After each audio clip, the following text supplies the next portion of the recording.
wait. And baby, I'm TFC till I die.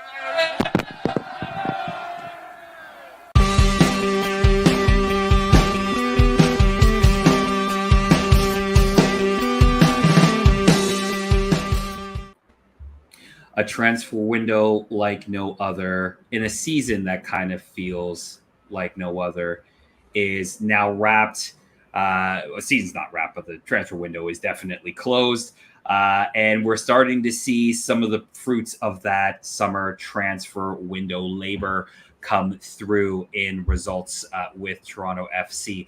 Welcome to this week's episode of the Toronto Till I Die podcast. I'm your host, Mike Newell, joined as always by Mike Singh. And once again, off the bench and into the starting 11 is Sean Levy, my co-host at the Tunnel Club show. Guys, welcome. It's been a week, so we took a little time off, recharged the batteries.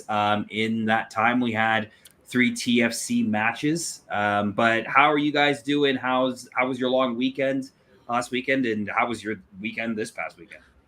I know, man. It's been a minute. Well, I guess first off, just happy to be back with you guys. Obviously, here on a positive note for a number of different reasons to chat TFC. It seems like the vibes are good right now in the city, in Toronto, with the club. So on that note, positive weekend, man. Mike, I saw that you were at the TFC 2 game with taking in some of the young Reds. How was that? That was good. Good action. They look really good. Won 3-0 against Orlando City's B-side. Did not look good. Actually got to sit beside Bob Bradley and Michael Bradley for the first half. So it's weird. It's generally not open to the public, I don't think. But the game was really good. Paul Rothrock. Keep an eye out for Paul Rothrock, man. He looked really good, feisty up front.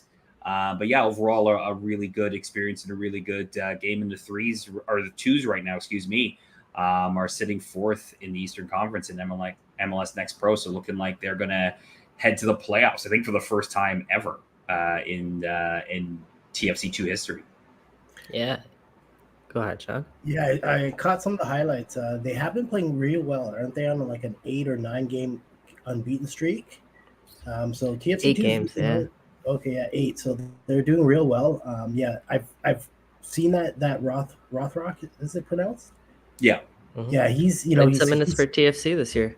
Yeah, he has. I mean, let's slow the brakes down on the young kids going up to the first team, but he's definitely been impressive in the little time I've seen and the highlights I've seen with TFC 2.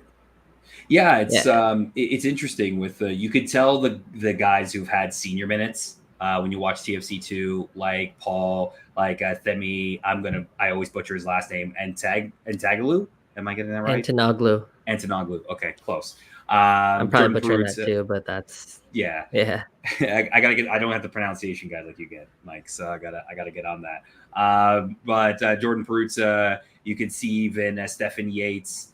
Some of those guys who've gotten some first team minutes, you can see that there's a lot. They play with a lot of confidence at the MLS Next Pro level. It's, of course, like Sean said, pump the brakes. We'll see how they do if they ever sort of get to that senior level and get more minutes. But right now, nobody wants to talk about the kids.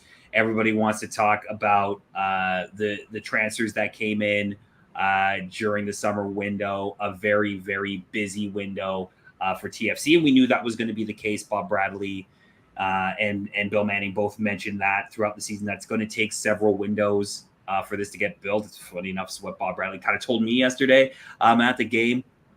But they made massive steps in that building and it, getting into sort of just really quickly the 3 games since we were last on the show. I know these were covered on the Tunnel Club, but I want to go over it with you guys. Just really quickly, the V's Cup loss to Vancouver, the 0-0 draw at New England, and obviously this past weekend, a 4-3 barn burner at Nashville. But Mike, I'll kind of start with you just in terms of those 3 matches. Obviously now that the DPs have had time to settle in, Obviously, we're missing Mark Anthony Kaye over that time period as he's been hurt. But are you seeing improvement in the squad? And are you seeing sort of an upward trajectory in terms of where the team is going? I'm not saying playoffs or anything like that, but just in terms of its overall play from game to game. Absolutely. Like, for sure. 1,000,000,000%. Watching this team at times this year, even during the stretch where they picked up wins and picked up results, you could walk away from those games and say they weren't the better team, even though they picked up the wins and picked up the results.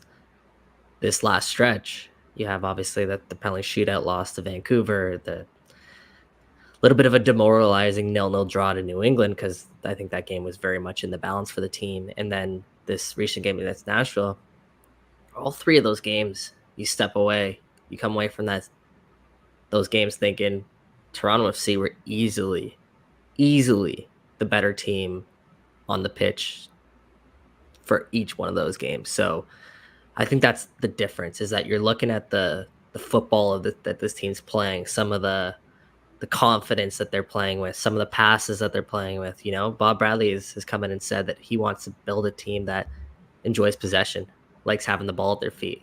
And we are seeing that come to fruition. Are they perfect? By no means, but it's drastically better than what we've seen early on this year, as expected when you inject that much quality into the side. Yeah, and I think, from when looking at the game, even in the loss, you sort of have a loss, a draw, and a win in these three games to kind of look at. There's an argument, obviously, that the loss and the draw, TFC could have walked away with wins in each one of those games. Obviously, the cup loss in Vancouver, you lose it on penalties, but for the most part, I thought TFC played decently in that game. I know they had a hard time breaking down sort of the deeper lying block of Vancouver, and that's obviously something that the team is working on, and it's not perfect yet in terms of them being able to break teams down in lower blocks. But I thought they looked a lot better in the Nashville game in terms of how they played and broke Nashville down a bit. Yeah, and the thing about that too is when TFC went to Vancouver earlier in the season, just going back to your original question, how much better they're looking. Mm-hmm. Vancouver played them straight up. They tried to play with TFC. They tried to keep possession. They tried to build pragmatically. I think a sign of how good TFC are in terms of the eyes of other teams now is Vancouver gave them the utmost respect. And that was simply just sitting back from the get-go, from the jump, and essentially conceding possession to TFC, essentially saying, we're not even going to try and press you guys. We're just going to drop 11 back, and you're going to have to essentially beat us. So I think that just shows where TFC are in terms of the league, and I think you're going to start seeing that approach from quite a few teams now moving forward when they face TFC, where they just concede that TFC will be the better side with the ball. We're essentially going to have to beat them off the counter. Absolutely. And Sean, we've talked about this a bit on the Tunnel Club, but obviously improved in performances from TFC, but still not full points in each one of those games, right? You don't have a cup. You didn't get a full 3 in New England. Obviously, you do get the full 3 points in Nashville, but can you kind of, I guess, can we as fans kind of just allay ourselves with the idea that, okay, not all these games are finishing in 3 points, and we're kind of thinking, okay, can we make a push for the playoffs here? But also just allay ourselves with the fact that, hey, look, this team is looking a lot better, and with a couple more additions in the winter window, look out, right? This team could be really good. Well, I think one of the ways we can look at it is just look at the game against Nashville. Nashville maybe don't necessarily play as much of a defensive low block style system, but anytime TFC had the ball, especially in the attacking third, every man was dropping back, right? Because they know that TFC's, we have the firepower, but we still found ways to put the ball in the net. And that's going to be the key. And I think one of the things we struggled in Vancouver clearly was being able to beat that low block defensive style that Vancouver put against us. We had some struggles with New England. I'll take the 0-0 draw, but they drop back, and that we're having issues, especially in the middle, right? But then you add a Richie Laryea, and that, in my opinion, kind of spreads the field a little wider and allows our skilled players more space on the ball. I rewatched Jonathan's goals this morning, and especially that first goal. Like, he literally, he was shifted his man right, didn't get the space he wanted, cut back, got just enough space where he could take that shot, and they didn't, there was maybe 2 or 3 guys close enough, but they kind of all just stood there and watched to see what was going to happen, right? Sean, can we? Sorry to cut you out. The Ozo goal, too, a couple of things. It was just kind of building on your point. I think 2 things led to that goal. One, if you rewatch that, look at Richie Laryea's run, which is what you were kind of touching on. That little dummy run, just sprinting up the right-hand side, is what allowed Jonathan Osorio to pull the ball to his left, because the defenders essentially cheated, thinking he was going to play the pass to Richie. Yeah. And credit to Ozo, who is capable of not only pulling the ball to his left, but having the confidence, which is the second thing, to hit the ball with his left foot. And that's what essentially created that goal. But sorry to cut you off. Go back to essentially what you were saying. Yeah, so essentially, but having now an additional wing right back, because we play in a 4-man back system, but 2 fullbacks that aren't afraid to go up and down the field. That spreads widens the pitch and forces the defense to spread them out wider versus them hunkering down right outside that 18 and saying, all right, GFC, let's see what you can do, right? So it's only been 1 game, but to me, I've known that was one of the noticeable things that will change and has changed in just by having Richie on the pitch.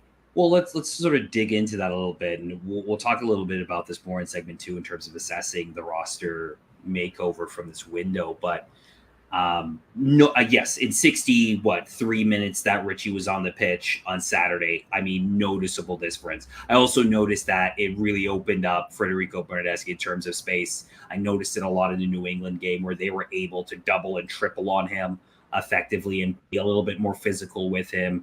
Whereas Nashville had to respect Richie Laryea. They had to respect the fact that Bernardeschi could slip him in behind, and Richie's always, the book is that people know what Richie can do. He can dribble by you easily. He's always going to attack that byline and try to cut it back or beat you and get a tight angled shot in, right? And Nashville had to respect that. And in many ways, when they didn't quite do that as effectively, it led to the second goal, where Bernardeschi was able to receive the ball from Jaden Nelson and cut onto his left. And they kind of, the second defender a little overcommitted just slightly, enough that Bernardeschi was able to slip Laryea in.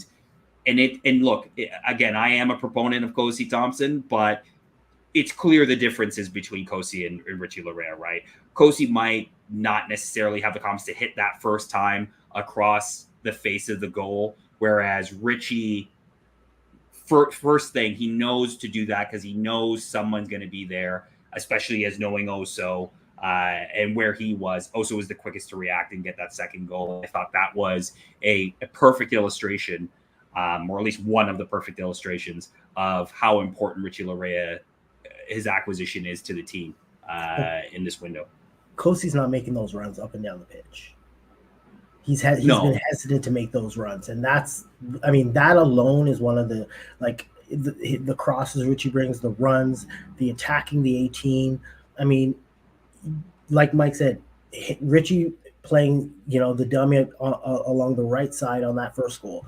Richie's laying that cross in to also for the second goal. Him attacking the box, allowing us goal number 3. I mean, 3 goals you can almost count to Richie, 2.5 at least. You know what I mean?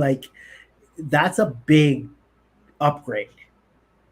And again, like I said, no diss to Kosi, but he's just when you have to convert somebody into a new role, there's so many things you lose when you're trying to do that. Here's my question for you guys. Does Richie Laryea look better than when he left TFC? Yeah. Yes. Hungry. Yes. I mean, I know, granted, he had to go off with cramping and obviously the transatlantic flight, the 72 hours of his sort of arrival back into the city, obviously is going to take a lot out of you. But I thought he did look better. And I think, there's a part of the reason why I'm wearing this for the Laryea, Forest kit right now, right? I think his time there training with Forest helped them out a lot. I think what he is, but look, like obviously he's still got the pace. He's still got trickery on the ball.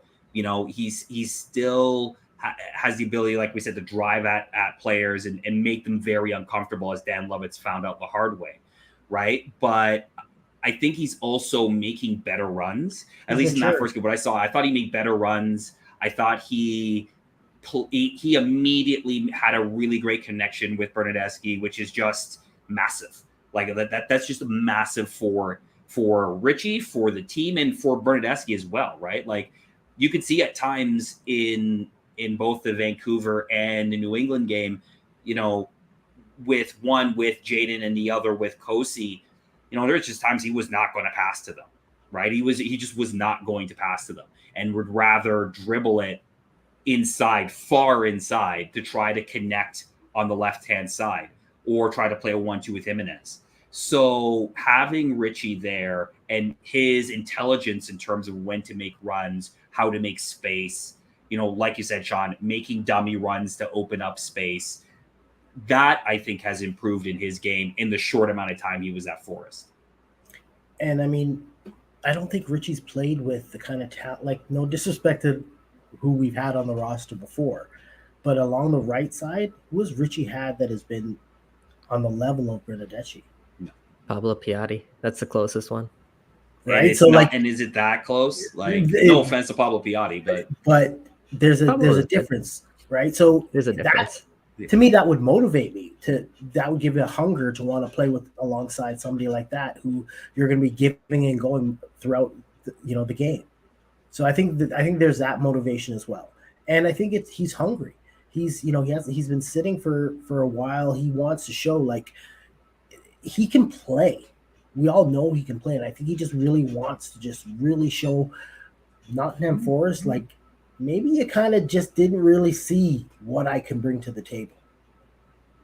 Like, yeah, you guys are both so right there. And for me, like, it's kind of ironic to say because Richie Laryea, the one thing he doesn't lack is confidence. But I felt like he's playing with another level of confidence that he's almost like better than Major League Soccer. And he's willing to try. Richie Laryea is always willing to try different things and try going 1v, but it feels like he's confident now doing so in a way that we haven't seen from Richie Laryea in the past. And what makes Richie so good, as we all know, it's his legs, first of all, his tenacity, his toughness, all those sort of intangibles that kind of make up who Richie Laryea is. And then we're seeing it kind of come on full display after the stint at Nottingham because he's now gone overseas and gained that extra bit of confidence. Because as we all know, Richie Lariea's career, when it started off, like he walked on to TFC, right? It was sort of okay, now you've got to prove yourself kind of thing. Richie Laryea doesn't need to prove himself in MLS anymore. And I think he obviously knows that. And I think what he needs to prove, maybe to himself a little bit even, is that he's better than MLS. And I think that's why Richie's such a huge addition, because I do believe he's actually better than this league. So it's such a massive addition for this club to get Richie back. Yeah. We'll have to have this discussion another day, but maybe we should wonder where we think Richie, his level of play is outside of MLS. I think he's yes, we could have this conversation at another time. I think he's a solid championship level player. I think he could play in the Premier League. I'm not sure as a starter, but did you watch Nottingham Forest on Saturday? You can tell me you couldn't take 20 minutes of trying to run down the wing, like right. But I would rather from a personal perspective, the reason I would say championship, because I think he's a starter there. Yeah. I think he's a 90-minute player there. The problem with Premier League is win now scenario. So you may like he's competing with sometimes some, again, not that he's not. If he goes to Qatar, he's a world-class player, but a different level of world-class players, right? So the 20 minutes here and there are great, but I'd rather see him 90 minutes week in, week out. No, and I think that's why Richie came back, right? He wanted minutes. He wanted guaranteed minutes, and he knew he could get guaranteed minutes. Like, he'll slot into the 11, no problem here, like, not a question, right? Ahead of Qatar. Now, obviously, how long or how many games he gets until the season depends on obviously how far TFC can go and what kind of run they can make. But I think there's obviously a case for him to go back to the championship. Maybe this is an opportunity to showcase that, and a championship team comes in and says, yeah, okay, we'll take you on loan eventually down the road. Or, if Forest get relegated, which, again, if you looked at Saturdays, maybe a possibility. Sorry, Forest fans. But, then it's an opportunity again for him to show that he can play at that level and get real minutes in the championship. But, we'll see when that time comes to pass what that looks like. For now, he's a Toronto FC player, and I think everybody is very glad that he is back at Toronto FC. Really quickly, in terms of just the recaps on the games, I really wanted to go back to this sort of something that came up a lot of questions on the Tunnel Club show, and I want to bring this here, is penalties. That's something that's come up a lot. Who takes them? Why do we keep missing them? The amount of people who were already jumping on Lorenzo Insigne for missing that penalty against New England, it surprised me. I'll be honest, it surprised me. I didn't think, yes, of course, he missed the penalty, and that's a talking point. I didn't think it was going to become as big a talking point as it did in terms of, why did he miss? How could you pay $50 million, have a guy take a penalty and miss?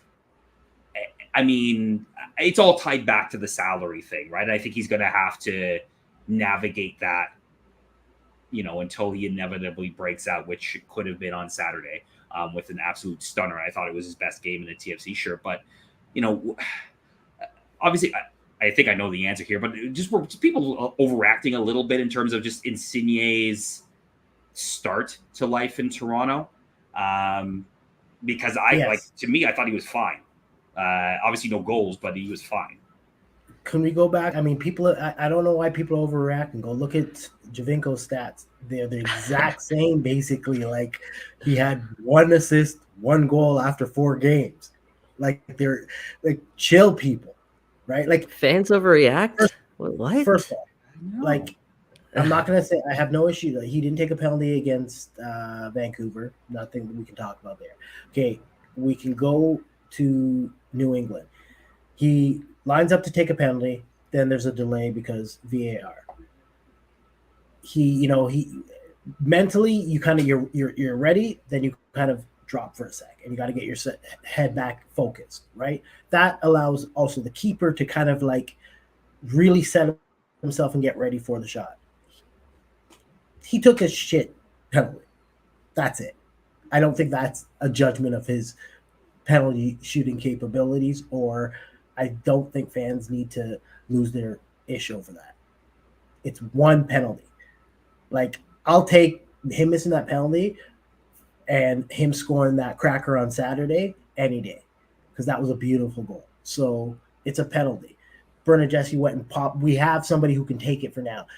It's not like Jimenez hasn't scored in the past. We have guys that can put the ball in the net. Do you remember watching last season when Mark Delgado and Aro Jr. were the ones that were stepping up and taking Toronto FC's penalties? And just now look at the luxury that TFC have. They have guys like Insigne, Crescito, Bernardeschi, Jesus Jimenez. Like, the list goes on in terms of quality players. So we haven't even talked about Ozil yet. Quality players who can step up and we love Ozil, but he's yeah. That's a little too far. He was right? winding you up. So yeah, we have quality players who can step up to the spot and finish penalties, which is something the set pieces to corner kicks, free kicks, all of that. Getting back to Mike's original question, where people are reacting, surprise, surprise. Lorenzo Insigne, headliner, big money signing, misses a penalty shot in his first attempt. But he comes back on Saturday, turned 2 defenders, looks far post, sends a screamer near post, absolute golazo, ends up being the game winner for TFC. Like, no one here is worried about Insigne. The part that really, I think, really riled up fans is the opportunity that was lost because of that. And it's the fact that it was 3 points on the road that could have been in TFC's bag. It should have been in such an important game. The fact TFC had won a road game. The fact TFC had that penalty shootout loss in Vancouver. There's just a lot of things building up to that moment. And of course, it finally feels like TFC catch a break because that DeAndre Kerr penalty was iffy, let's call it. Soft. But We'll call it soft. And then he steps up, of course, and TFC's go-to guy doesn't get the penalty. So, it's not ideal. I understand the frustration. That being said, I don't think anyone was really, really worried about Lorenzo Insigne's quality moving forward, as long as you're watching the games and what he's already brought to this team. Now, Mike, the other talking point, of course, I think someone's already brought this up in the chat, was the incident on Saturday's match when it's not Insigne who grabs the ball, it's Federico Bernardeschi who grabs the ball. And he, of course, goes to take the shot, but it's Jesus Jimenez who's there kind of going back and forth with him a little bit. Obviously, you kind of tell the camera's on these guys, so they're kind of just maybe holding back some of their true emotions about how they feel. And it ends up being Bernardeschi who takes the penalty. So there's a little bit of tension there. I get it, because Jesus Jimenez is actually the guy that used to take penalty shots for his team back in Poland. Bernardeschi actually didn't take penalties for Juventus, which, of course, when you're playing on a side like Juventus, you're 5th, 6th, 7th down the pecking order when there's so much quality on the pitch there. So I understand Jesus Jimenez's side to it, especially when he's in the middle of a goal drought. A goal can do him wonders. I get that. But you're not. It's Bernardeschi. Like, that's Bernardeschi's penalty at the end of the day. And I think when you looked at the Canadian Championship final, the goal that he scored on the penalty shot that he scored was 10 out of 10. So why not step up and take another shot? So, yeah, is it an issue? For me personally, it's a non-issue because I understand why both players would want to take the penalty.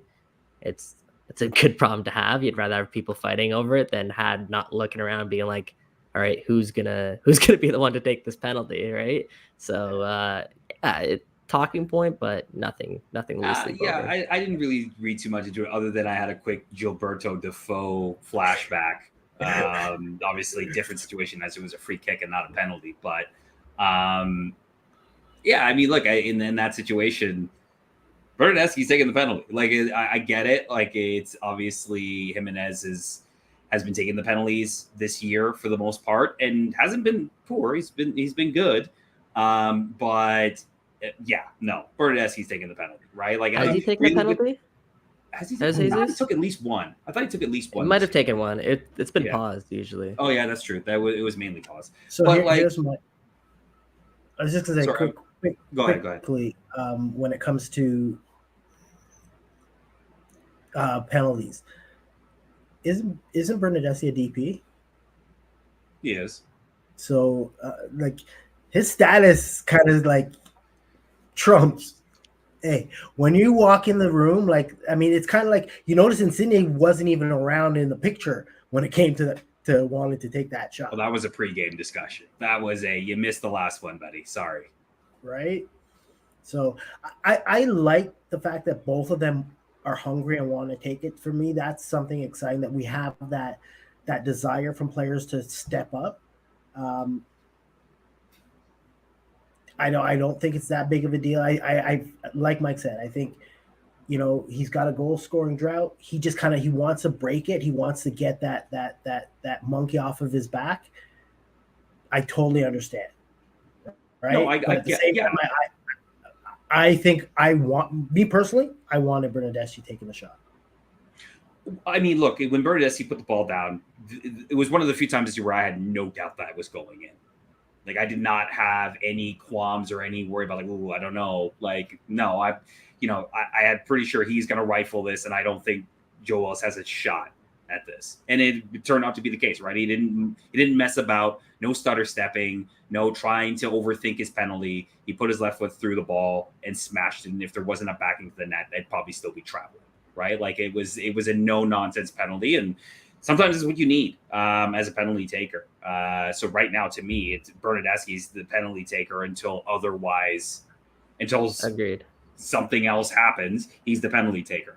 I'm sure Insigne will get another shot at some point. I'm sure that's what will actually happen. But to me, it's Bernardeschi is your first choice, and then you can sort of sort the order after that. Unless it's late in the game. And if that penalty is meaningless, I think you have to give that to Jesus Jimenez just based on the fact that he is your number 9 and he's in a bit of a goal scoring drought. Do him a favor, do him a solid. Just give him a chance to get out of that drought. And as many people are pointing out in the chat right now, he's dang good at penalties himself. He hasn't missed one in his career. Bernardeschi's also pretty dang good himself. So you're right, Mike. Bernardeschi's the guy now until he probably misses. Then you probably have either Jesus or Crescito who steps up next to the line. I think Insigne just moved himself to the back of the line. I keep forgetting he was the penalty taker general. He's right? been He's great really good too. He has a really great record. Yeah, I keep forgetting that. Well, we have some conversation around Jesus Jimenez a little later in the show, so I'm gonna sort of put a pin in the Jesus Jimenez conversation because he's coming up later in the show. But I want to switch tracks really quickly to sort of looking at this rebuild so far, at least in the summer transfer window.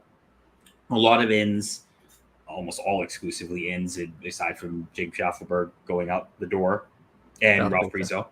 But a lot of new faces. Well, new faces, like some of them are old new faces, returning to the team. But I wanted to go through. So just looking at, and I'm not including Insigne in this. I know he started in the window, but we already knew he was coming from January. So really, I'm focusing on Bernardeschi, Daniil Henry, Marc-Anthony Kaye, and obviously we talked a bit about Richie, but we'll just have another opportunity to gush over Richie Laryea again. But in your opinion, gentlemen, did the club address their most pressing needs in this window, or is there another need that they have that they really need to go out and solve in the winter window? Well, there were 2 other departures, Carlos Salcedo and Alejandro Pozuelo as well. Yes, of course. Yeah. So before this window, those were the biggest needs of the club. They needed you mentioned Insigne. They needed that. Bernardeschi, they needed a right winger really badly, like really, really badly. They did that. They brought in you mentioned or forgot Crescito too. So they brought in Crescito at left back. They brought in Richie at right back. They brought in Daniil at center. Yeah, Marc-Anthony. Yeah, of course. They got essentially every position on the field that they needed to go out and address. Did they address everyone in the best way possible?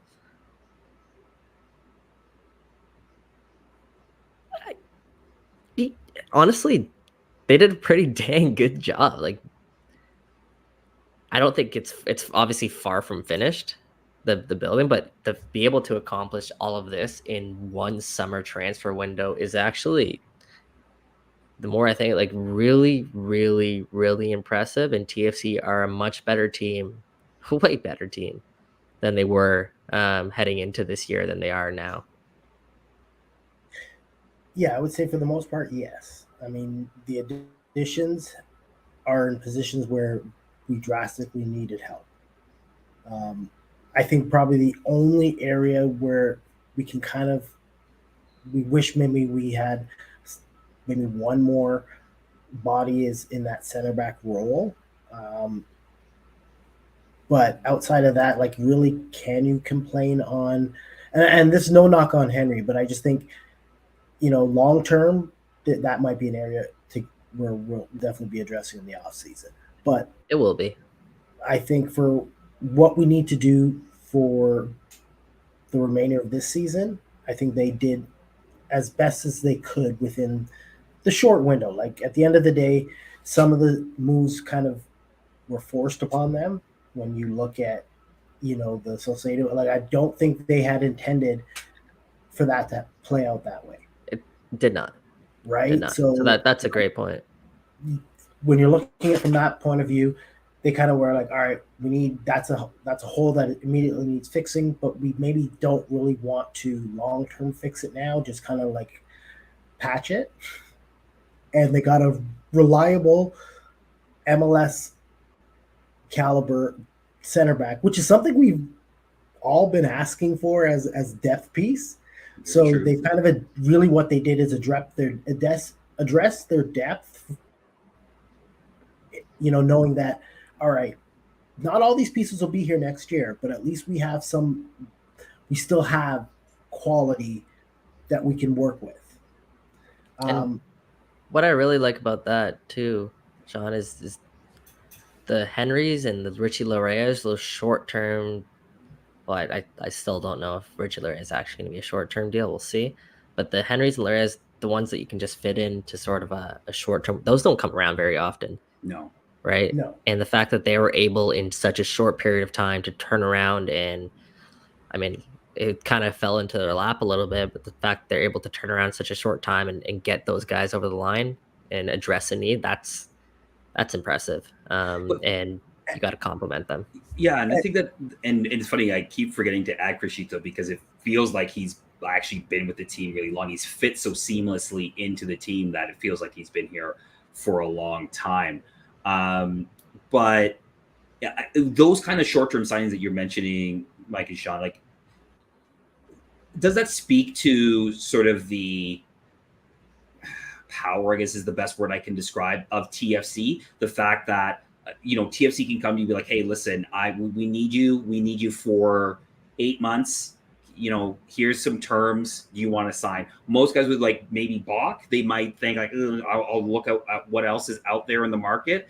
But for those guys, it's like, TFC, great, sign. Where do I go? Give me my training kit. I'm ready to go. Right? Like, does it speak to the fact that the club can just kind of make those moves and has now the nous in the market to make those kind of moves?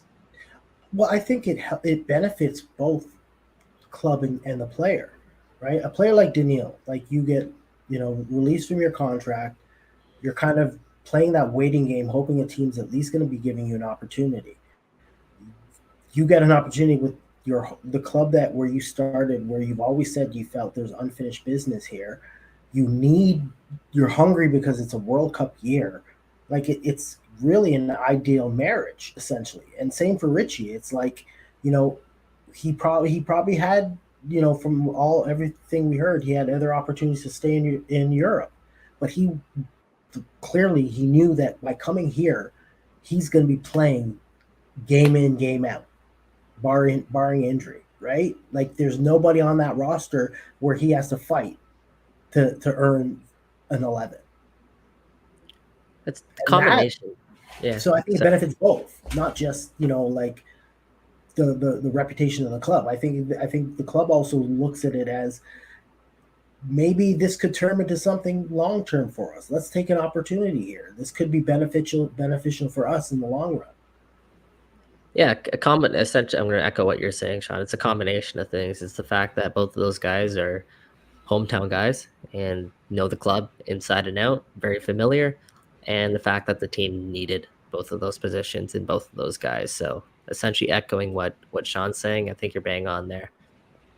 Absolutely. And the reason I bring that up is just because, again, both players did have other options in terms of places they could have gone and gotten minutes. Again, maybe not necessarily in Richie's case, it might have been, yes, you're battling for some minutes, but he could have stayed in Europe, right? Like he had opportunities to stay in Europe and continue to get minutes.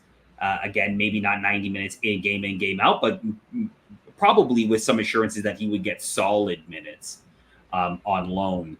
But he chose to come back. And I guess that's kind of what I'm kind of getting to, even with Mark Anthony Kaye and some other players. And obviously, he didn't get a choice. He was traded. But again, just speaking to the idea that although TFC is kind of in this position right now where they're kind of building and not in an ideal position in terms of the league table, they still have this ability to attract players to the club, again, given whether it's gravitas of Bob Bradley or the standing of the club or how much you're willing to spend on top end talent, that they're able to go out and get these quote unquote smaller deals done, where other clubs in the league just can't, right? They either can't or don't have the ability or maybe don't have the technical nous to be able to pull off these kind of deals.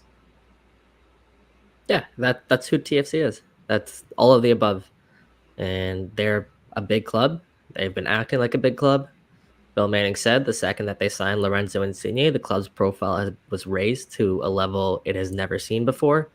I think everyone can respect Toronto FC's ambition. I think the way that they treat their players is top notch. And everyone who has left TFC, at least lately, very rarely you'll find someone who has anything bad to say about the club and the way that they're treated and the atmosphere. Like Bernardeschi's out here telling people, again, I think this is also maybe Bernardeschi trying to embrace himself with the fans a little bit, but he's out here telling people that TFC's facilities and everything like that are up to the same standards of Juventus. And that, again, just little comments like that you hear on sort of a daily basis from everyone there at the club. It speaks volumes to the environment that TFC have created and the overall club that they've created. So kind of, I guess, essentially echoing what you're saying there, Mike, is that, yeah, absolutely that this club has a reputation and they've managed to, with this sort of new regime, new turning of the page, they've kind of managed to get back to sort of what that reputation is. And that's a big, ambitious club who wants to compete for every single trophy out there. And if you're part of Toronto FC, you're proud to wear the badge again. And I mean, I think we can all say facility-wise, like TFC's, within, at least we can say within Canada, we're the gold standard when it comes to football facilities, right? Training on and off the pitch. They invested in a they need to do better. I'm not saying it's not the best, but like, who in this country has a better training facility than TFC? Vancouver is really I'm not saying MLS. MLS is different. There's all these new clubs that are putting us to shame. But yeah, like when they first came out, they invested in their training ground. BMO Field, it is what it is, right? I don't mind BMO Field. I think so many people trash BMO Field. It's what do you want? It's a football ground, right? No, I would just like to see the corners more, like closed off. That's it. But outside of that, like it's not a horrible pitch or like a horrible stadium, right? It is what it is, right? It's not. Love me a BMO Field night, Sean. Come on. I get it. Like look, my dad was a welder on the project, right? Like he says, it's a tin can stadium, right? They built it with with chewing gum and elbow grease, right? Like it's not aesthetically the most pleasing stadium, especially as you go on away trips and you go like the guys that just came back from Nashville are gushing about Geodis Park, right? Like they, I get it, from the technological standpoints and its aesthetic beauty. Sorry, I know I'm going off a tangent here, but like the aesthetic beauty of those stadiums are much higher, of course. But 100%. Guess who the template was? This is BMO Field, right? Like the template in terms of how to build a soccer-specific stadium that really captured soul of the game came from BMO Field, right? Now, obviously, all those other teams then went on and stepped it up and made improvements upon that. And now you can say things like Sporting Park in Kansas City. Obviously, people will talk about Mercedes. I think it's ugly, but whatever. But like I like BMO because BMO is a football ground. It's become a football ground to me. And CFL or soccer? Yeah. But like, not get me started on that. But like, in terms of, it's a football soccer ground. It just happens to have a CFL team that invades it sometimes. But like, that's what it is to me. And that's all I need in a stadium. Obviously, people are going to want some more creature comforts. That's completely fine. But to me, in terms of the atmosphere that BMO can have when things are going in the right direction. When that place is packed and you've got a beautiful product on the pitch, honestly, like it's not like you tell me what other. I love the Raptors, but I still think like when BMO's live, it's the best sporting environment in the city. It's more natural. It doesn't have, the screen telling you when to clap or when to cheer or when to get hype. It's the fans, right? Yeah. That to me is more natural and organic than you can get at any sporting event in the city. Yeah, no, you're not wrong, Sean. Like the facility itself can definitely be better. Vibes when you're at BMO Field, absolutely immaculate. And I think it's more so due to the fans than it is the actual infrastructure of the stadium. Hopefully, yeah, as I think Graham here is pointing in the chat, 2026, we'll see some renovations, obviously ahead of the World Cup, and we'll see what BMO kind of moves towards. But I had like a rival executive, me and the executive were in the elevator. I'm going up to the media box. He's going up to his suite, and he looked at me and was like, "Man, can't this stadium? Do you think they should renovate the stadium? Is there not like improvements they can make to the stadium?" And I'm like, "Nah, like BMO Field is BMO. Like there's something special about going down to this field, the lake shore, and all of that." But I think I wouldn't want to see that anywhere. That's the problem. Like I don't want them to tear it down, and I don't want to move. I love where it's located. I think it's really one of the best locations you can have within the city when you don't really have land to go anywhere else. Yeah. Well, yeah. And just one more thing, the training facility at TFC, which is a great investment they've made. I don't think it's close to perfect yet. I think there can definitely be some improvements there. So I guess we've gone on a crazy tangent. Might just bring us back because I'm done talking. Yeah. I was about to reel us back in because we were going into facility conversation. But we'll put a pin in that and maybe bring that into a future episode. But I kind of wanted to go through a bit of 2 points here in terms of just looking at the roster makeover. The one I wanted to ask you, most important signing during the summer window. I'm not including Insigne in here. So you have Bernardeschi, Henry, Mark-Anthony Kaye, Richie, and Criscito to pick from.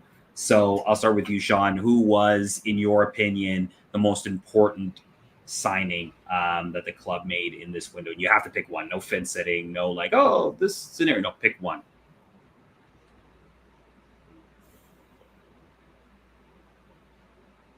See, it seems simple, and then you actually have to think about it. Right, because it's there is no really, I mean, there's no right or wrong answer here, right? Because I think every one of those signings are what's needed. So I'm going to play it safe, and I'm going to say because of the long-term length of his deal, I'm going to say Bernardeschi. Okay. I would like to say, defensively, one of those two, because I mean, we see the difference in our defense of like the four backs, but only one of them's here long term, or at least for another year or two. And yeah, so I'm gonna go with a safe bet and say Bernardeschi. Okay, fair enough. Yeah. I want to be hipster and kind of shout out Mimo, because I think, and some of the things I've heard behind the scenes as well, is he's made such a drastic improvement to the TFC back line. And I think quality wise, I think he's right up there with some of his fellow Italians at times. Like his skill is honestly unbelievable. His ability to play first touch, the reads that he makes. I didn't realize how good Criscito was, and I've been hyping up. I didn't even realize how good he was till he hit the pitch, and he's really, really impressed me. But it's Bernardeschi. He's a DP for a reason. He's 28 years old. The impact that he makes on that right wing is something we probably haven't seen from TFC maybe ever. I'm not sure if we've had a right winger as good or anywhere as close to as good as Bernardeschi. So I think for that reason, and again, personality-wise, I think he does a lot. It's Bernardeschi for sure. Sure. Smart answer is Bernardeschi, 100%. I do not disagree with you here in terms of that, but I am going to disagree with you. Just one, it's interesting, and two, I just like to start fires. So I'm going actually with Mark-Anthony Kaye, and the reason I'm going with Mark-Anthony Kaye is because when he's in the lineup to when he's not in the lineup, you see a pretty big difference in the midfield in terms of how the ball is progressed, how he can connect with Insigne. Usually he's going to probably play on that left side of that three with Bradley and Osorio. And in terms of just being able to win the ball back and progress the ball, I think he's one of the better players in the team at doing that. And when he's not in the lineup, as you saw in Vancouver and New England especially, and even in Nashville to a certain extent, this team with him in it will just – a 4-3 game in Nashville is probably maybe a 4-1 game. Or maybe it was still a 4-1 game if the game was called. Well, we can get into the refereeing. Fine. Yes, absolutely. We got into that in the Tunnel Club. But I think from a being able to manage a game and manage the ball and being able to progress, I think Marc-Anthony Kaye is such an important pickup for this club. It's unfortunate that he came with a bit of a knock and it seems to be following him a little bit. But once he can get fit and fully ready, I think he's going to be incredibly important to this team. An underrated and under the radar pickup, but which is crazy to say because normally he would actually be a really big deal in terms of just the amount of allocation and GAM that was spent to get him. But to me, Marc-Anthony Kaye. Okay, so people I guess agree, some people not. Go ahead, Sean. Yeah, no, that's fair. That's fair. That's why I said it. The reason where I think here's the thing. Again, all of those players we brought in are improvements for the most part from where we were. Yes. But when you take Bernardeschi and Insigne off the pitch, we are attacking wise, there's a massive, and I mean massive drop off. What they bring to the table, there's no one even close to it. And I get it. There's not that within the midfield, not that Jaden is anywhere near the level of Marc-Anthony Kaye, but there's still like the drop off between our midfield, like the level of play is totally different than the drop off with the depth of our forwards. I just think we don't have any depth. I don't think there's anyone that can compare or even play on at a decent level the way Bernardeschi. I agree. I don't disagree with you at all. I think, yes, you take, of course, they're DP players, right? You take them out and obviously offensively, yeah, you're nowhere near the same. But I think that adage also applies to the midfield, right? If you take Marc-Anthony Kaye and say Michael Bradley out of the midfield, that midfield is that it's a hole. It's a massive hole that you just cannot fill. And you don't have enough depth on the team. And that's obviously a problem that the club is going to have to address in the winter window. But there is an issue of depth there. And I think even taking Marc-Anthony Kaye out, I know everybody's going to point to the Chicago performance, his first game. I'm kind of giving a pass on that one because, again, short notice, played probably when he should not have played in that match. But when he's in that lineup with Oso and Michael Bradley, that team is a different beast. And yes, you take the DPs out, and offensively, you're not the same, of course. But I think with that midfield and maybe not the wingers in, you can maybe scrape out a result. You can work on scraping out a result. It won't be pretty. You may be able to get a goal, but you could stay in more matches than if you had the two wingers and you had a massive gaping hole in the midfield. Just my opinion. Well, when you throw Michael Bradley in that conversation, yeah, that makes a difference because then our midfield, like, we don't have a midfield, right? You're asking Oso to be Superman like the whole game, and we love Oso, but yeah, he can't be playing 3 different positions at one time. He tries. Yeah. All right. So lastly in this segment here, I'm just going to have you guys grade the summer transfer window, A+ being the highest, obviously an F being the lowest. I'm pretty sure we're all going to at least be, passing grades here. So I won't be too concerned about that. But Mike, I'll let you take the floor first. What grade would you give Bob Bradley in this transfer window? So just based on all the things that we've already touched on. Mark Anthony K trade, I thought it was a good timely acquisition. I still think the price was slightly higher than the going price when you look at around some of the other deals that were being made around that time. I still think it was, again, a really good trade. You get a valuable piece for a long time under cost control. So really like that deal. Mimo Crescito was and is proven to be an excellent signing, even though it was a little bit of a package deal essentially with Lorenzo Insigne.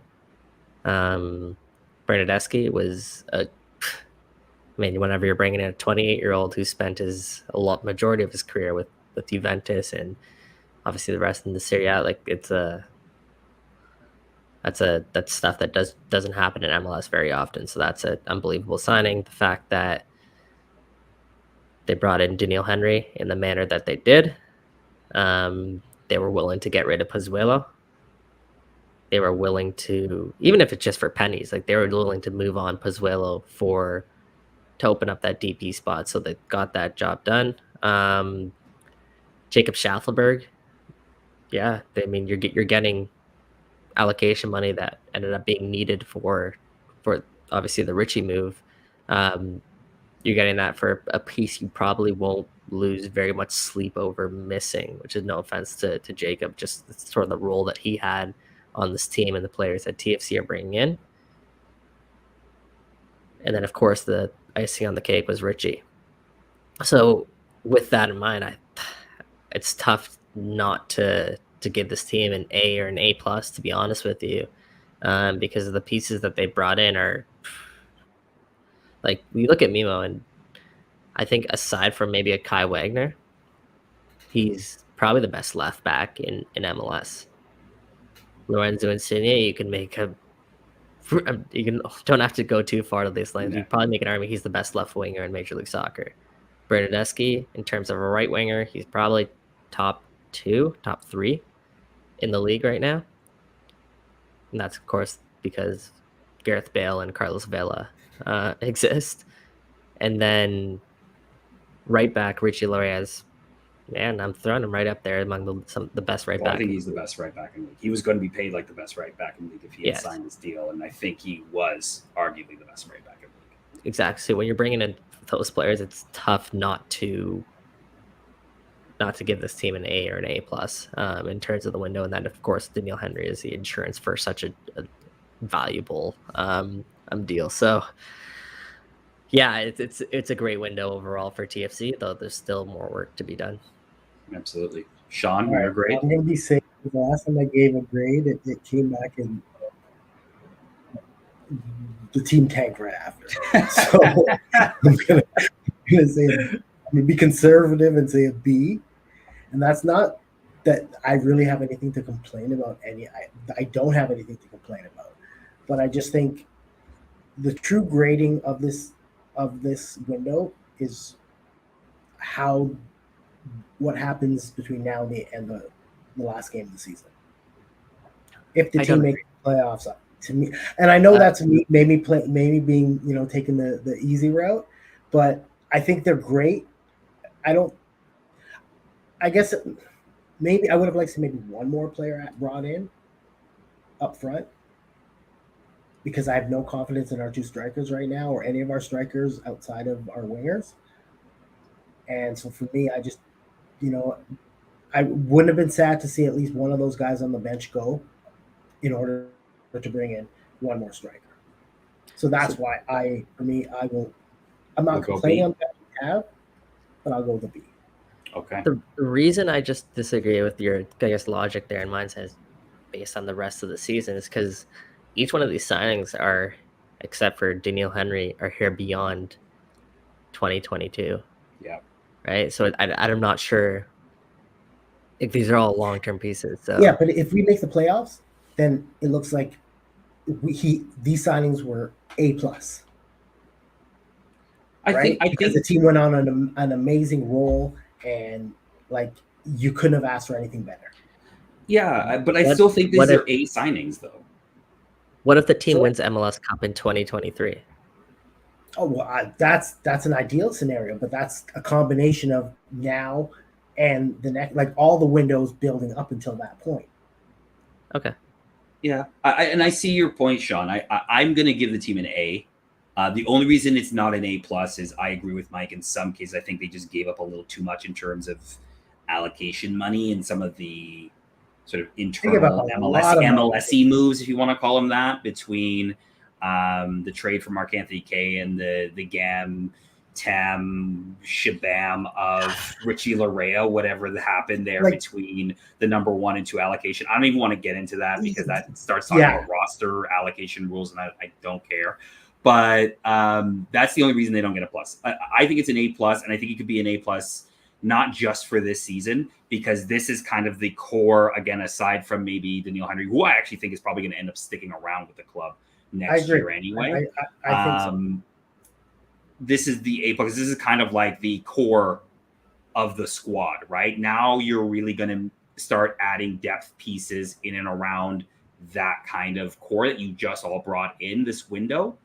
And of course, obviously the big one, and we're going to get into this, so I want to transition into this now before the end of the show, is just the number 9 position and the striker position.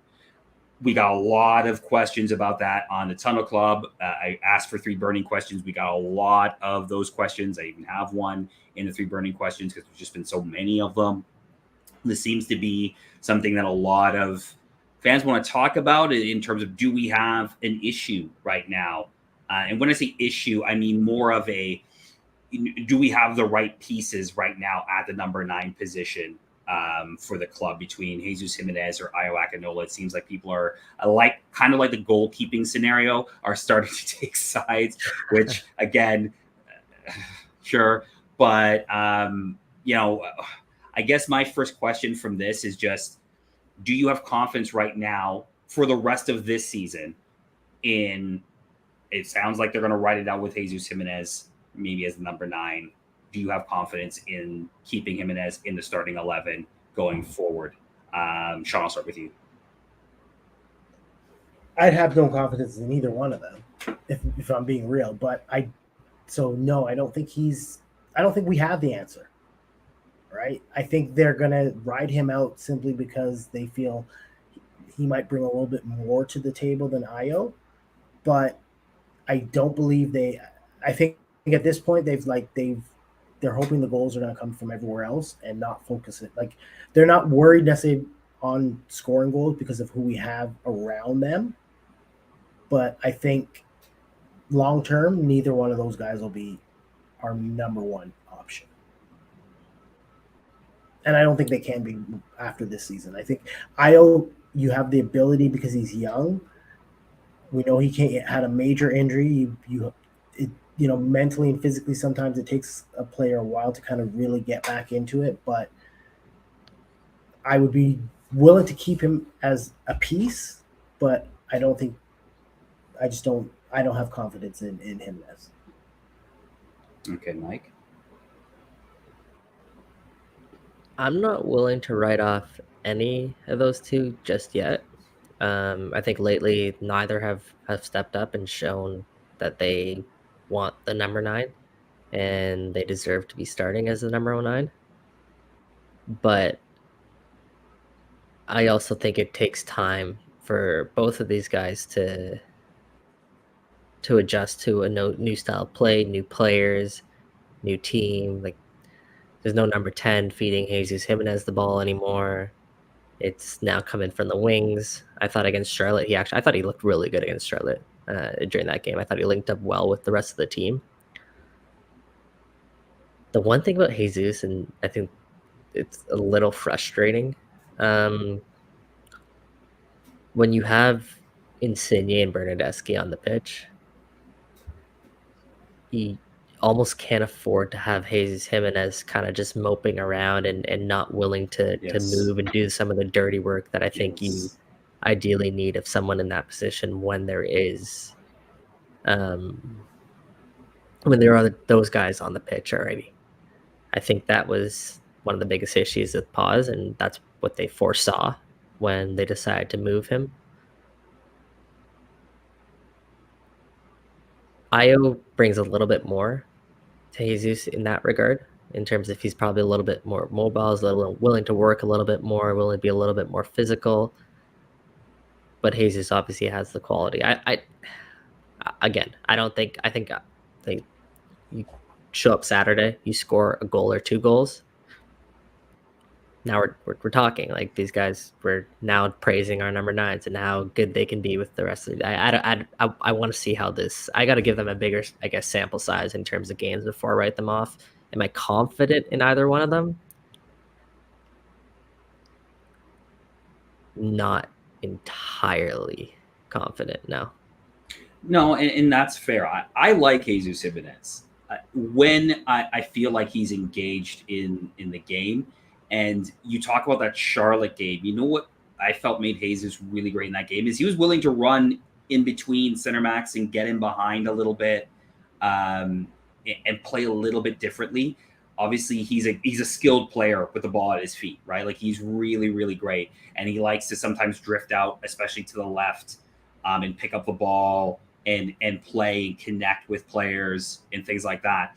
But as you said, Mike, with Lorenzo Insigne and a Bernadeschi, sometimes you just need to be in the box. You need to be in the box, right? To provide a presence, whether again it's to play 1-2s off of them or to, be there for a cross, right? I think Bob Bradley's mentioned it, like bringing a little bit more of that work, bringing a little bit more of that physicality, because when he does, he's dangerous, right? Like you saw it in Charlotte, he could have had that goal. Obviously, he was offside, but that came from him being able to run in behind. Right, he just mistimed his run. But if he does that more often with those players on the pitch, I know that's not necessarily his natural game, but if he's willing to adopt a bit of that, I think he can be a number 9. I don't think right now the team necessarily needs a DP number. Like you must stamp, I must need a DP number 9 to be successful in MLS. You don't need that. You need somebody who, yeah, you need somebody who can, like you said, do that work. And maybe somebody who's willing to run in behind, right? And yes, all their goals aren't going to be pretty. Like Jesus Jimenez's early goals in the season, they were all really nice, well-taken goals that had low XG on them, right? And he's found it a little bit more difficult since that run to find those goals and find those opportunities. And I think if he can really kind of just stay in between the goalposts, I know it's kind of an old adage, but if you can stay between the goalposts, and find ways to connect that way, I think you're going to see a more successful Jesus Jimenez in the team. Yeah, maybe like limit the amount of work that he has to do. Like for me, I'm not even talking like when TFC are in possession. Although, yeah, I agree. I would like to see more of those runs behind. I'm talking when they don't have the ball or Jesus Jimenez doesn't get a pass that he wants. It kind of seems that he kind of tunes off a little bit, and isn't willing to do the work that's probably necessary out of your number 9 when you have some of the teammates that you have on the pitch. So listen, like I know TFC are probably think a similar way to this as well. And so some players in TFC, like you look at NYCFC's former number 9, Tati Castellanos, and what made him so tough to play against wasn't the fact that he was a prolific goal scorer. It's that he was so physical and didn't give defenders time and worked his butt off to make sure your life was hell. And he played with that edginess and toughness that you don't want to, like when he's running at you, you want to get rid of the ball as quickly as possible because you don't want to go into a challenge with Tati Castellanos. I think the team wants to bring a little bit more of that out in Jesus Jimenez, that little more aggressiveness. But is that his style? Is it? I don't it, like I think anybody can, it all sounds like he likes to more like, so for example, the last game, in my opinion, he was pretty invisible in that Nashville game. Right? He wasn't like, I didn't notice him on the pitch a lot. And whether that's a good or bad thing, I don't know. But from an attacking standpoint, I didn't really see him around or involved in so I just don't know if that's his style. I think part of the problem is his style of play as a forward might not be suited for how we want to play. especially with the players that we currently have. Yeah, it's interesting because I actually think Io can do that, right? Like I think the to me the thing with Io is right now he's just missing a bit of that final touch in the final third, and really just being able to bang in a goal. If he can bang in a goal, I feel that his confidence goes way up. But I think he can do that work off the ball, Michael, that you're talking about, and he's more willing to do that work. So that's where I kind of wonder. And here's the questions are being asked is, is it time to maybe think about giving Io a run of starts, and maybe not for the. I hate to say sort of like a Dom Dwyer role, but like that's kind of like in terms of just like, hey, you may not, if you get on to get into something and get a goal, that's awesome. Really what we want you to do is press the center back when they're trying to play out of the back, be a nuisance that way, track back sometimes on when we don't have the ball and try to be a nuisance that way, maybe win the ball back or pressure, a midfielder or a center back into a bad pass so that we win it back. Is that a way to, or is that maybe a way forward? Because I think, again, like I said, I really like Jesus Jimenez. He kind of reminds me as a very lower grade Dimitar Berbatov in that kind of way. But if that's what you need out of your number 9 in the Bob Bradley system, do you just look at it at Io and say, like, based on, profile and the amount of running he can do, is that sort of a way to go forward? Yeah, I think it's a little bit of a dilemma. I think Bob Bradley has is I don't think there's a right answer right now. The thing is, when you put Io on the field, there is that drop off in terms of linking up with your wingers. Like Io is, as you said, like I don't think he's technically no as great, as gifted as Jesus Jimenez is, and I know that the way that Insigne and Bernardeschi like to play, they're not necessarily the most direct players. They like to bring their teammates in and involve their teammates, and even Oso and Michael, they like to do that too. There's a very pragmatic approach about TFC, and I think that part of it fits Jesus really well. So I don't think either answer is perfect, but eventually, and maybe we're already there, but eventually, you're going to get to the point where you just need to try something else because it hasn't been going Jesus' way recently. And I don't know if we're there yet. I would like to see what this team looks like when Mark Anthony Kaye is back inserted, because I think Mark Anthony Kaye does maybe help bring out the best in Jesus in a little bit different way, because Mark Anthony Kaye can do some of that running and he is willing to make some runs forward and does help the team out in so many different ways defensively. But yeah, it's a tough question, I think, right now. Fair point. Okay. Last sort of point in this segment is just winter window. Is this team shopping for a number 9 with that open DP spot? This window? Or the winter window. Okay. If you're Bill Manning and Bob Bradley, you have an open DP spot. The winter window opens. Are you shopping for a number 9? Yeah. So the DP will be addressed. They'll try to address it in the winter. It might get to the point where they need to wait till next summer. I guess we'll see, depending on who they're targeting and what exactly the player's contract looks like with their other team. But I am not targeting a DP number 9 yet. I'm waiting to see how Jonathan Osario's contract situation plays out. And if he moves on from team, yeah, probably not. Just keep going, man. Keep going. Ignore me.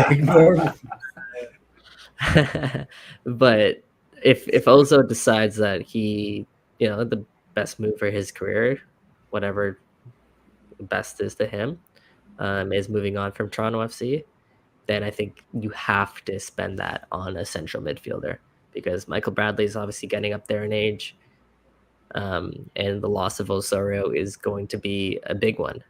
So there'd just be too big of a gap there at central midfield, and I think we've seen it work in the past where TFC spend on 2 attackers as designated players and a pretty dang good DP central midfielder, and that recipe is a good one. So if they have a I mean, a lot of people like to say the middle of the park's probably the most important in football. Like just between your goalposts are probably the most important position, whether that's a center back or central midfielder or your striker. For me, it's your central midfielder because they do everything in terms of defense, offense, all of that. So if you have the ability to go out and acquire a game-changing box-to-box central midfielder, I would do that instead of a DP number 9, just based on the players TFC have. Okay, Sean, you got that DP slot I open. think, you going for a number 9? I think Michael kind of laid it out perfectly. I mean, if you lose also, that becomes priority number 1. It's just plain and simple. Like we already know we have 2 forwards that can put the ball in the net. But if we lose also, and you have an aging Michael Bradley, like you're asking too much from, again, we're basically then going backwards and having some academy guys try to fill that role. So for me, it's a no-brainer. It's kind of like the first move isn't even our DP signing. It's figuring out what happens with Oso. And from there, that kind of dictates the direction that DP contract goes. What about a DP center back, Sean? We tried that, been there, done that. Let's move on. No DP the center only back way for we're doing Sean. a DP is if we're getting one of the top 4 DPs in the world, and you're willing to pay them astronomical money to leave, whether it be England, wherever, which I don't see happening. Let's not go there again. I would consider it if it's Walker Zimmerman, maybe. Like if it's somebody like Walker Zimmerman, maybe. But because he's already on a DP deal, right? So if you're going after just because they gave him doesn't mean we need to do that too. No, but I mean the way you have to acquire him is but if through you're a giving DP. DP status, I'm sorry, a DP center back is a Virgil van Dijk. It's not a Zimmerman. No disrespect. But if I want to spend, if my club's going to spend that kind of money, that's where I want them spending. No, I don't want to spend money on a DP center back either. To me, if that DP spot's open, I want N'Golo Kante. And yes, I'm willing to wait the summer to get him. But if TFC are inclined to go that way, let's be real. Right now, you're not getting Virgil van Dijk, right? You're probably not getting a De Git. You're not getting. But those are the only players that are worth giving a DP contract at center back. That's a lot of money you're giving away.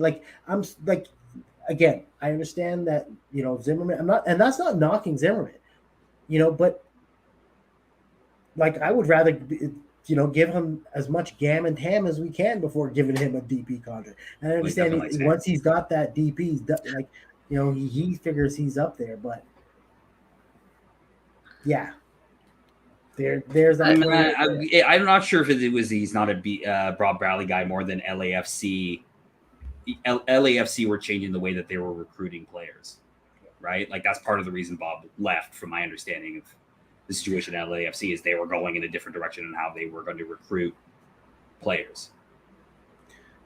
I just think if we're going to spend our DP money, there should be no rush in signing a player. It should be based off of the best, what our actual need is at the time. And I think right now, going into the offseason, signing a DP is not our number 1 priority. I think number 1 will be addressing the Oso scenario, because that determines so many directions the club goes into if he chooses not to resign.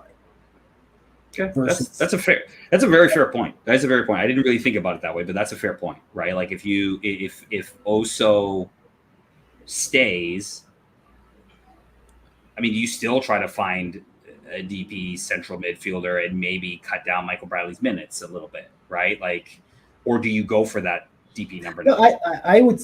That's probably the better option, though, right? Because again, to me, it's a better option is you stay in midfield and you go get it. You don't necessarily need a number 9 to put the ball in the net. That's not going to be something I think we're going to be lacking for. Well, I think you can find somebody in MLS who, again, they may not be serviceable number 9, but not yeah. a You can DP. find a serviceable number 9 within MLS to do that job. I mean, Romel Kyoto is a pretty good striker in MLS right now. It's Romel Kyoto, no offense to him, right? But like, so that from that perspective, I think you can find somebody in the league to do that. Obviously, if the right situation comes around and an out of this world striker becomes available and they show any inkling of wanting to come to like use an example, Harry Kane. Not saying it's going to happen, right? But if Harry Kane all of a sudden, wanted to become look, if he wanted to become if he wanted to leave Spurs, it's a dream scenario. Of course, it's a dream scenario. It's not a dream. I don't know if that's a dream for some fans. Fair enough. To me, you go get Harry Kane, right? Like, all due respect to midfielders, even though N'Golo Kante, you probably go get Harry Kane, right? But aside from that, like, you can find someone in MLS who can pop in 10 goals. And it won't be pretty goals, and they don't have to be, right? And that's kind of how I would probably look at spending that DP spot, is probably on the central midfielder. Yeah, there is that. And that's the same thing Sean's saying with a defender, right? If you get a world-class player, regardless of the position, if there is that threshold where they're good enough, you pull the trigger just because they're that type of player and they're that good. You could plug in different holes and figure out how to make the team around those types of players. But there's only a couple of those players. That's what I mean. There's only you can count them on your fingers. Okay, let's wrap up the show this week with 3 burning questions from the TFC Live community. So let's go. The first one, we kind of addressed this in the last segment, but a lot of people were just simply asking, does Io start this weekend? I think so. Or go, Sean, go ahead. Yeah. Sorry. I think he deserves a start, but that's my opinion, not necessarily where I think the coach is going to go. But I think he deserves, I think we need to kind of spark a little change up front with our number 9, because I don't think we've been getting as much, or we've been getting anything from that role. No, because I think the team wants to figure out how to get the best out of Jesus still. They made a really big investment in Jesus. He still needs time to acclimate to obviously the rest of the team. And look, if you consider the Vancouver game, let's say a draw, because they lost in penalties, TFC are unbeaten in their 4 matches when Bernardeschi and Insigne plays. So the team is still moving in a positive direction. I think you have some time here to get Jesus going. And I think that's probably a bigger, based on the investment that they made, it's probably a bigger priority to get Jesus going than it is at Io at this time. So I don't think Jesus comes out of the 11. Okay, perfect. Second question, rewording this a little bit differently from what was asked, but Danny kind of asked, and I'm going to reword it a bit, Danny, because I think this is just a more interesting way to go. With the play of Lucas McNaughton in the last couple of games, he has almost felt like a new signing in a way, just in terms of how he's able to sort of elevate his game in the last little bit. Do you just keep rolling with Lucas McNaughton as a starting center back in your 11? Mike, I'll go with you first. Yeah, I think Lucas has deserved it. I think he brings some qualities, especially as a right center back, that TFC don't have. And I think having the rest of the team on the pitch take a little bit of pressure off him has helped him as well. He's one of the best on the team, I think, in terms of center backs with the ball at his feet. And I think right now, with the way that TFC want to play, that works very well in sort of his game. And I think he's confident. He's eager to help the team out, and I think he's doing a really good job. So I think you roll with Lucas until otherwise. I don't think there's anyone really that's going to step up and take his job away. Yeah, I have to agree. I think he's earned that starting job. Like, he's just put in the work.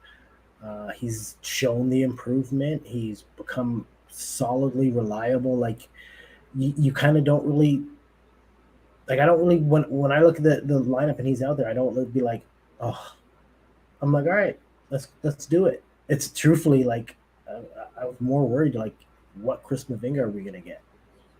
not about Lucas McNaughton. So at this point, he's getting more confidence out of me than Mavinga has. Okay, perfect. So that's 2 for 2, and just for it would be 3 for 3. I think Lucas McNaughton's been fantastic. Keep him in the lineup.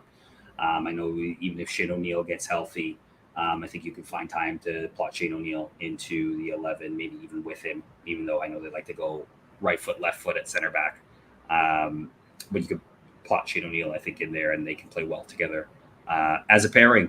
And last question, who did the hairdo swap better, Lorenzo Insigne or Federico Bernardeschi? If those who do not know, Federico Bernardeschi and Lorenzo Insigne kind of did their own version of Freaky Friday, where they switched hairdos. So Lorenzo's gone with the blonde look, and Bernardeschi's gone back to his more natural brunette. So I'll start with you, Sean. Who did the switch better, Berna or Insigne? I'm gonna say Insigne actually looked better with the bleach blonde, in my opinion.